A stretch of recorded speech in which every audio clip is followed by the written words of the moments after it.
profesor de construcción de paz en la Universidad de Notre Dame, en Indiana, Estados Unidos. Tiene experiencia reconocida internacionalmente en el campo de la conciliación y mediación. Ha ofrecido consulta y mediación directa en un amplio rango de situaciones que van desde Nicaragua hasta Irlanda del Norte, el País Vasco y Filipinas en los años 90. Ha desempeñado y conducido directamente cientos de programas de adiestramiento en transformación de conflicto, mediación y construcción de paz a nivel internacional, que abarcan desde líderes comunitarios y de iglesias a líderes de movimientos nacionales, de oposición y de gobierno en más de 25 países. Es autor de 12 libros y manuales, de numerosos artículos académicos y monografías sobre educación para la paz, transformación de conflictos, construcción de paz a nivel internacional y adiestramiento en conciliación. Ha desarrollado materiales y manuales en español sobre educación para la paz, mediación y transformación de conflicto. Actualmente es el director de la matriz y profesor de la matriz de acuerdos de paz y profesor de construcción de paz en el Instituto Kroc, también de Indiana. Siempre estar aquí en Cartagena, en la universidad de ustedes. Hoy toca hablar un poco más del tema de acuerdos de paz. Mientras me imagino que su preocupación principal es lo que pasa en la mesa en Cuba, en Habana, que son las negociaciones que están elaborando en este momento un posible acuerdo de paz entre el gobierno de Colombia y las FARC. Nuestro estudio abarca el tema de lo que han sido las experiencias internacionales de crear, firmar e implementar acuerdos de paz. Así que empecemos con la pregunta, ¿qué es un acuerdo? Lo que yo he venido anotando es que a menudo la gente tiene una imagen de un acuerdo de paz que no es quizás la más debida. La imagen es de que un acuerdo de paz termina el conflicto. O sea, es el punto terminal de un proceso. Por eso, en muchos lugares, incluyendo aquí en Colombia, inclusive hace poco cuando me entrevistaron aquí en la radio y la tele, la pregunta siempre se formula de esta manera: ¿qué va a pasar en el post-conflicto? Fíjense bien en la palabra, post-conflicto, como si hubiera llegado a un estado donde ya no existe el conflicto después de la firma del acuerdo, ¿verdad? Esa palabra, esa frase, es algo novedosa, pero es muy común y corriente. Si ustedes, me imagino que casi todos ustedes se ponen algún día en Google, ¿verdad? Hacen su búsquedas en Google, pone alguna vez en inglés la frase post con T, post-conflict, post-conflicto. Póngalo una vez. Y en menos de un segundo van a salir entre 20 y 30 millones de entradas. Ustedes pueden hasta hoy día llegar a programas de maestría en post-conflicto. Hay libros enteros de la Universidad de Oxford, de Cambridge, de Barcelona, que han salido, que son libros titulados El post-conflicto. O sea, la frase es tan común y corriente que la gente no piensa dos veces. Pero miren bien la imagen que tiene. La imagen es de que un acuerdo, una vez firmado, termina el conflicto. Por desgracia, estoy aquí hoy día para decirle que no es verdad. Empíricamente no es así. Un acuerdo es un momento de posible transformación del conflicto. de pasar a un conflicto expresado por la violencia armada, a una serie de conflictos y conflictividad que uno abarca desde las perspectivas y canales más democráticos y de participación con respecto al derecho humano. Y ahí es donde yo quería empezar. Crear un acuerdo de paz tiene ciertas paradojas que son importantes como para el contexto de lo que vamos a mirar esta mañana en la investigación que hemos hecho. La paradoja de un acuerdo de paz es lo siguiente, que el proceso de crearlo es un proceso dinámico de negociación. Es un proceso que tiene sus evoluciones, tiene sus altas y sus bajas, cuesta tiempo. A menudo empieza con un marco global, como tienen en este momento aquí en las negociaciones en La Habana, ¿verdad? Un marco más amplio, pero adentro de ese marco más amplio hay temas concretos. Y cuanto más detallado uno entra en el tema, como por ejemplo tierra, desplazados, política, economía, recursos naturales, toda una serie de cosas que son desmovilización, cese al fuego, toda una serie de disposiciones que van a contemplar ese acuerdo más grande, ¿verdad? Una vez que uno entra en cada uno de esos temas, hay choque. O sea, están presentando perspectivas distintas de lo que debería de ser el acuerdo final. Y ahí, a menudo, en el proceso de crear un acuerdo hay espacios de impases importantes, espacios de diferencias profundas, donde la gente tiene que buscar la manera de conjuntar sus visiones históricas distintas en un acuerdo común que ponen en papel. Y aquí la paradoja. El proceso de crearlo es dinámico. El momento que se pone en papel, queda en papel como el producto final. Rígido, ¿verdad? Fijo. Una vez firmado, típicamente este acuerdo contempla toda una serie de cosas que deben hacerse. Es lo que es un acuerdo. Nos acordamos que usted hará eso y que nosotros haremos eso, ¿verdad?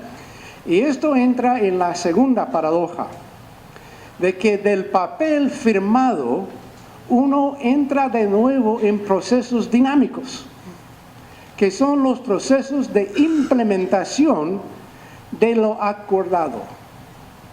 Pero a menudo, si no casi siempre, una vez que empiezan a implementar, vuelvan desacuerdos de sí o no la implementación es adecuada, es de la forma acordada, es lo que habíamos entendido que el otro iba a hacer. Y de nuevo empieza a haber conflictos importantes. Les doy un ejemplo. Yo desde hace 11 años he venido trabajando en el país de Nepal. Está lejos de aquí, está en Centroasia. Ellos tuvieron una guerra de 10 años, una década de guerra abierta, con un movimiento maoísta. En el proceso de llegar a su acuerdo, ponían en su acuerdo que el día después de la firma iba a haber un proceso de 1 año para elegir un parlamento, desmovilizar las tropas, escribir una nueva constitución, ¿verdad? Y llegar a hacer frente a una comisión de reconciliación y verdad. 4, 5, 6 años después, no han escrito la Constitución. La desmovilización no duró 1 año, sino 6 años. El Parlamento tuvo que pasar por 2 elecciones, el constituyente que hicieron, Y todavía en el 7º año en el cual estamos ahora, después de la firma del acuerdo, no han construido la Comisión de Verdad y Reconciliación. Cuando uno habla con el mundo político, siempre dicen lo mismo. Nosotros de nuestro partido hemos hecho todo lo que debíamos de hacer, pero ellos tienen la culpa. O sea, se entra en el mundo de echarse las culpas. ¿Por qué lo digo? Porque lo que vamos a entrar en esta mañana es una mirada como estamos en un sitio académico, una mirada empírica. ¿Qué significa eso? Una mirada de observar de forma científica, en cuanto podamos, ¿verdad?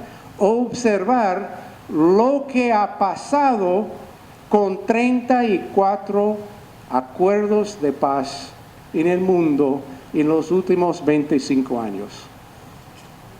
Para ver qué nos enseña sobre la expectativa que uno tiene, pues, metido en lo que es un acuerdo de paz. Ahora, en este proceso tenemos montado un pequeño PowerPoint para demostrarles aspectos de esta investigación.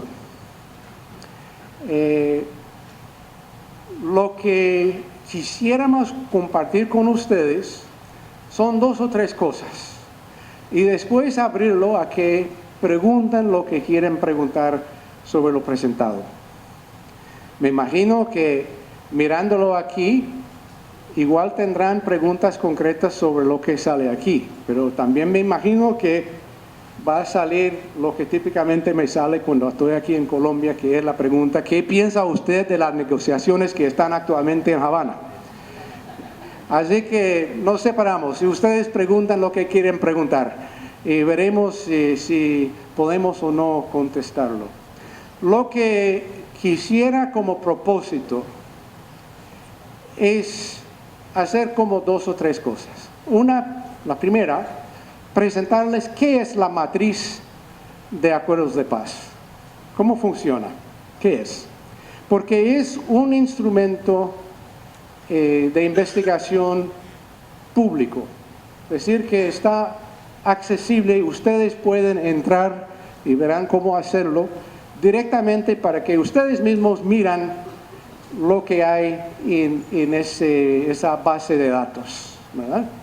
Así que es una investigación pública, presentarlo para que sepan lo que es y cómo funciona. Y de ahí pueden sacar sus propias investigaciones también. Segundo, quisiéramos presentarles algunas formas que nosotros que trabajamos académico de investigación y el mundo practicante. El mundo de académico y practicante no siempre se entienden muy bien, ¿verdad? Las investigaciones a veces son o se sienten que son muy lejanos de las realidades en el terreno, y los que están en el terreno trabajando no tienen tiempo para leer un libro. Entonces lo que buscan es formas concretas, rápidas de contestar a dilemas, a problemas que ellos tienen en el momento. Entonces voy a compartirles algunos ejemplos de cómo hemos hecho el nexo entre lo académico y lo práctico. Y tercero, dejarles, después de este estudio que hemos hecho, algunas de las conclusiones a las cuales estamos llegando acerca de lo que sale de esos 34 acuerdos. Sobre todo, espero abrirles la curiosidad comparativa. La curiosidad comparativa. Me explico. Yo he encontrado, porque he trabajado en muchos lugares donde hay conflicto armado, que la gente que está metido en un país donde hay una conflictividad muy fuerte, a menudo preguntan, mira, en otro lugar han tenido este tipo de problema, y si lo han tenido, ¿cómo lo han resuelto? ¿Cómo lo han trabajado? Y en el momento que yo conteste a la pregunta, bueno, en Irlanda del Norte hicieron esto, en Kenia o en Ghana o en Nepal o en Filipinas hicieron esto frente a ese problema. En el momento que yo conteste, viene rápidamente la respuesta, pero es ahí, no aquí. Somos únicos.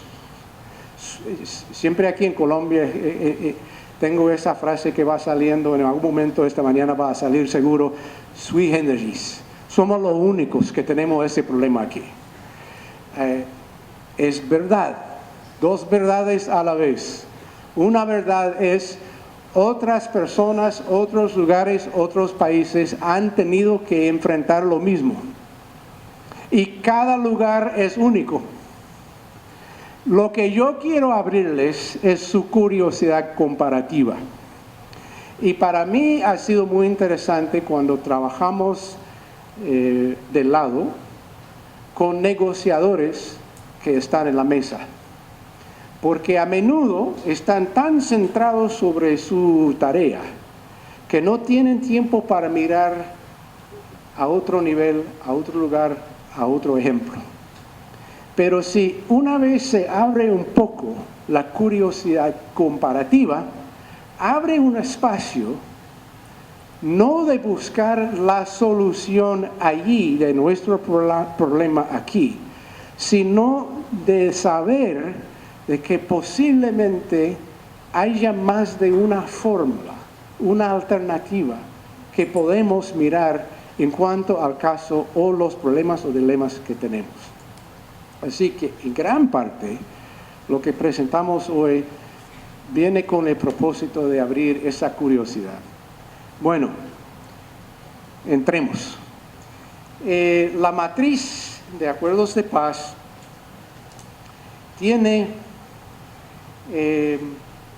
como punto de partida el hecho de que en los últimos años, las últimas décadas, han habido un aumento importante de acuerdos de paz.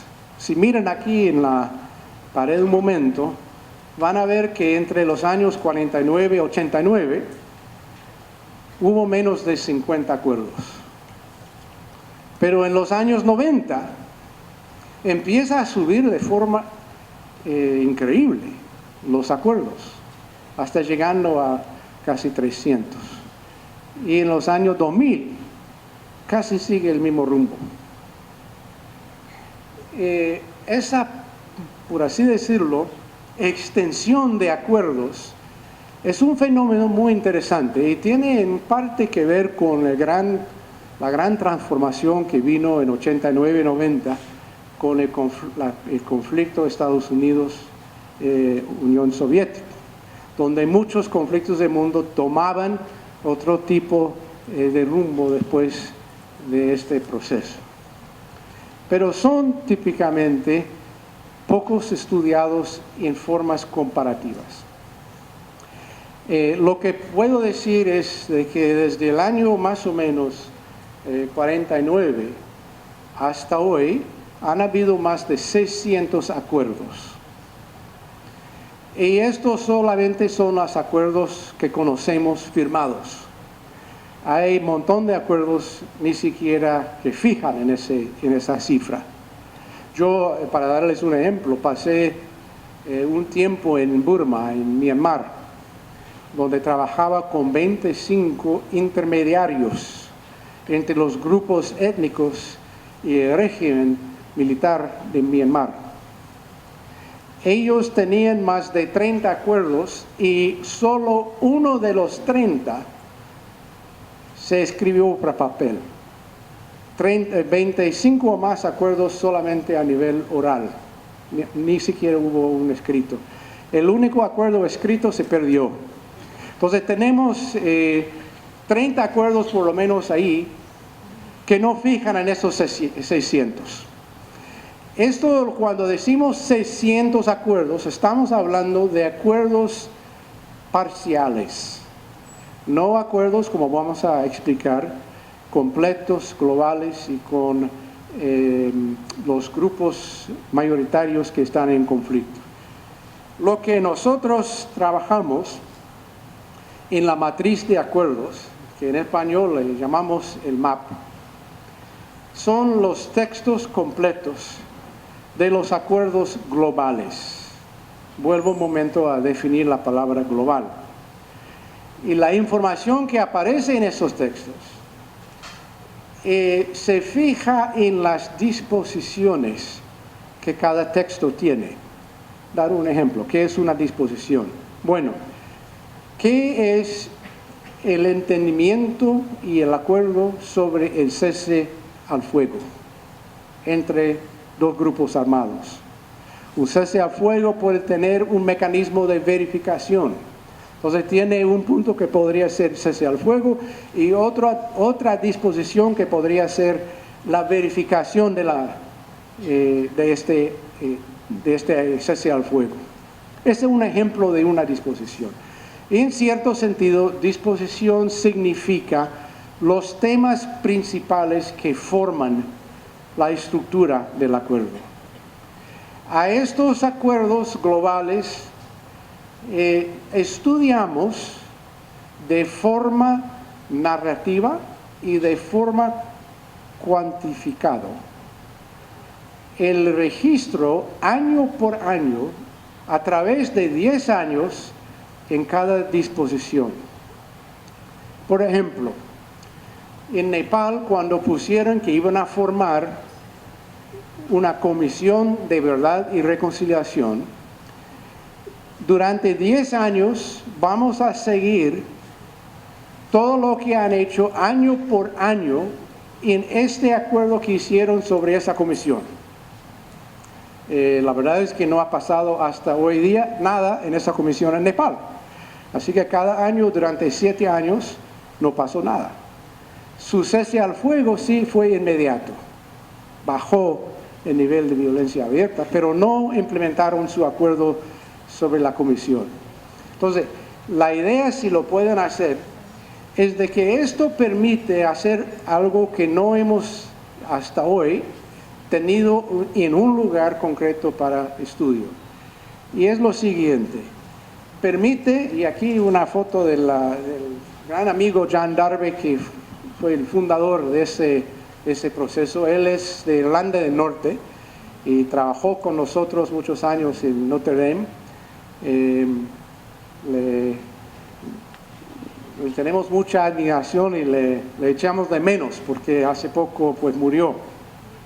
Detrás de él y en la pared aquí y allá atrás donde están ustedes parados por ahí lejos, hay un ejemplo de lo que es la matriz.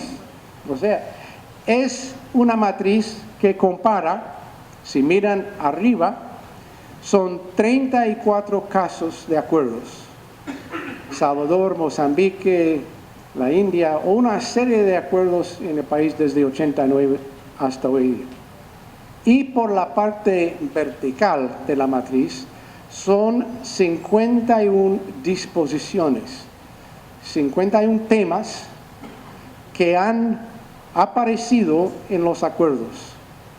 Y cuando ustedes miran de cerca, a ver si sale, pueden ver que hay en los acuerdos, aquí solo aparece como unos 10 de los 34, cada vez que ven allí abajo un clic en verde, ¿lo ven?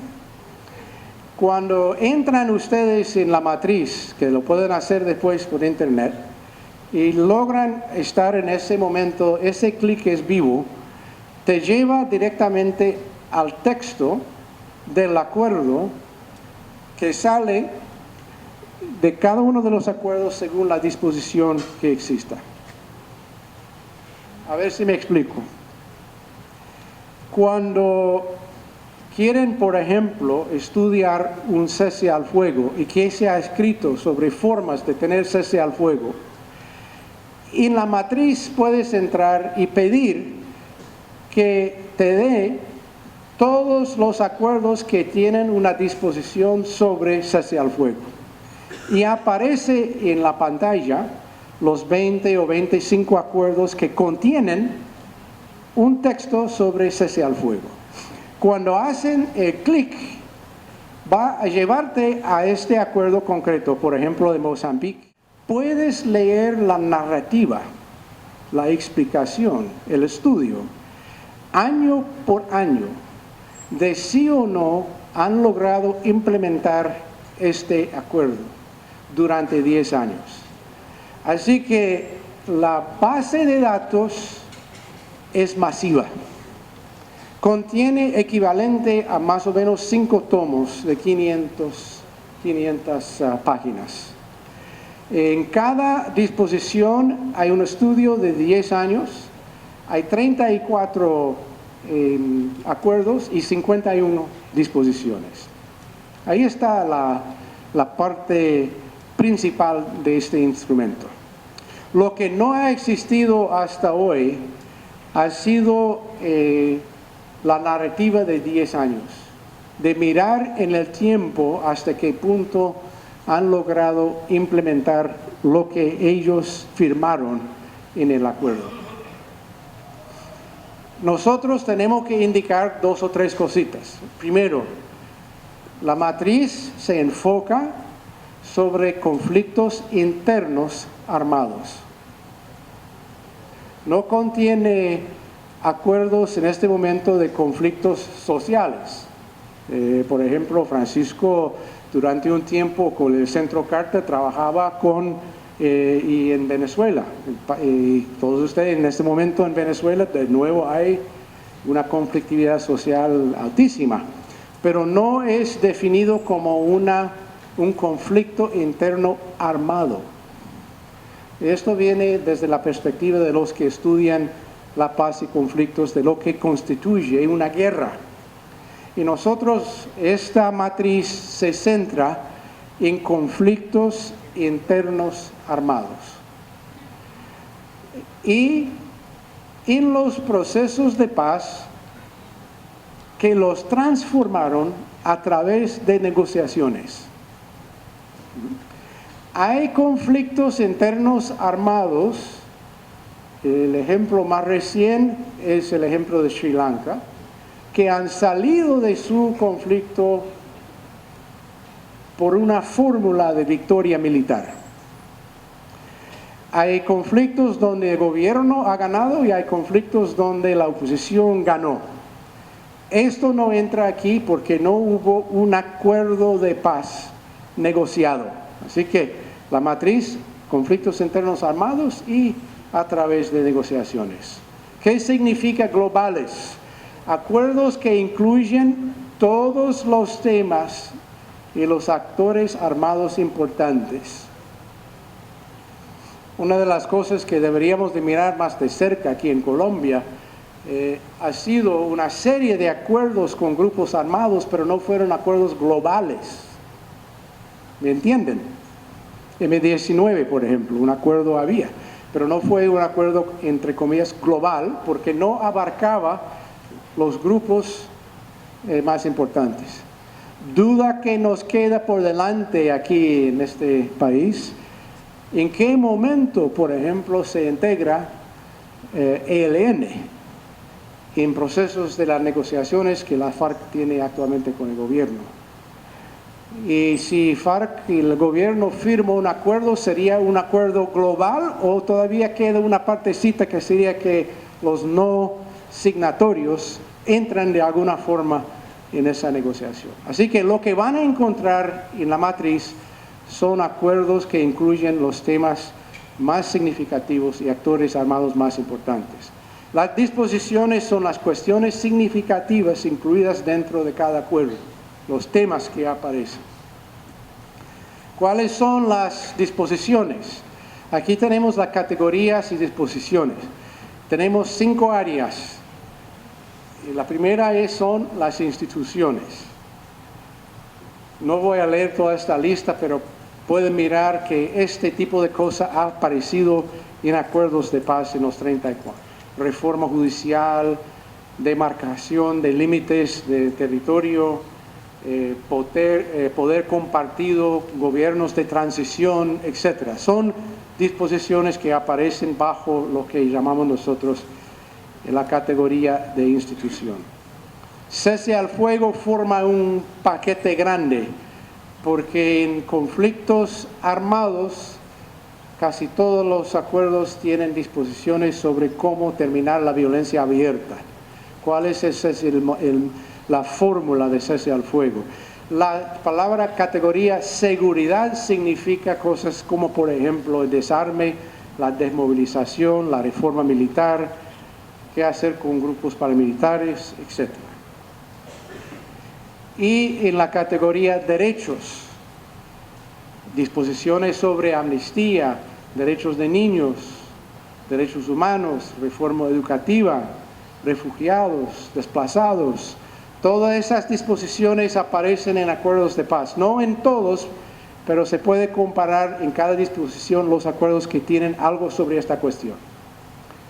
Si, por ejemplo, aquí tenemos el observatorio que Rosa y otros han trabajado sobre desplazamiento forzado, pueden buscar en esa matriz cuántos acuerdos tuvieron algo que decir sobre desplazamiento, qué hicieron y en 10 años lo hicieron o no, lo implementaron o no.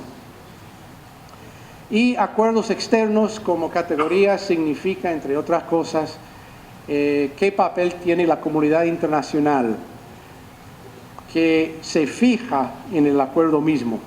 Estas son las categorías y disposiciones.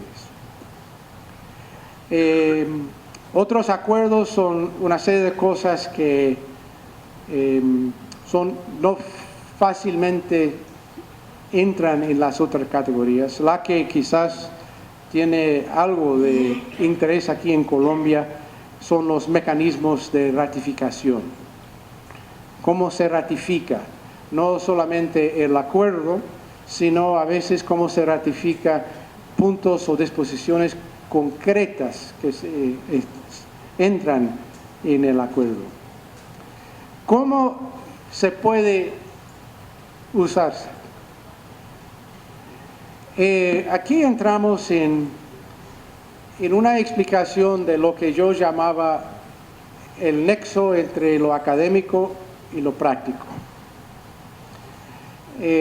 Nosotros hemos encontrado que por tener estos textos y esta base de datos en forma digital, significa que la información está mucho más accesible e inmediato para posibles usos en los procesos de negociación. Y por lo tanto, en varios lugares lo que hemos hecho es de poner a la disponibilidad de negociadores, de asesores de negociadores, de facilitadores y terceros, acceso a esa base de datos. Esta mañana, para darles un ejemplo, me levanté de la mañana, me miré el correo, había un correo de email de Myanmar. Hay dos grupos, los Karen y los Kachin, que están negociando con el gobierno de Myanmar. Y hay un asesor a este grupo y tenía una solicitud concreta. Para darles una idea de lo que es el uso directo, preguntaba lo siguiente: en Myanmar el gobierno no acepta la presencia de las Naciones Unidas o de la comunidad internacional para verificar el cese al fuego. No quiere extranjeros como el modo de verificación. Ustedes sabrán de otros ejemplos que tienen el mecanismo de verificación que no depende de personas, organizaciones o grupos fuera del país. Existen mecanismos de verificación internos. Bueno, en 1 o 2 días, por sacar la información que tenemos, es posible construir una hoja que dé 3, 4, 5 ejemplos de formas de verificación que se usó en otros lugares, con la narrativa de 10 años diciendo esa forma fue más efectiva de implementación, esta forma las 3 veces que se hizo vino abajo. ¿Vale? Esto casi de inmediato, por el hecho de tener la base de datos. Pero también es de uso de política pública. Y en la política pública a menudo la gente está buscando cuáles son las decisiones más importantes que tenemos que tomar y sobre todo una vez firmado el acuerdo, ¿qué hacemos? Tuvimos, por ejemplo, recién aquí de Colombia, una pregunta de una persona que trabaja en lo que es la educación. ¿Qué efecto tendrá el acuerdo sobre la educación en Colombia? Esta mañana, sentado aquí con una de las periodistas, me preguntó lo mismo. ¿Tiene un acuerdo algo que decir a la educación? Yo decía que sí, claro.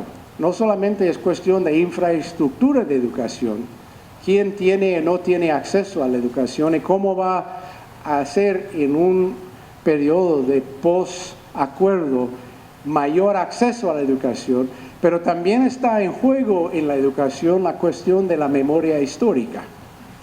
¿Cómo se va a presentar a los niños, a las niñas, la historia de la guerra de más de 50 años en Colombia? Porque habrá versiones distintas de lo que significa. Es todo un área que es muy importante saber de qué manera nos acercamos a la memoria histórica y la educación. Esto es otro uso.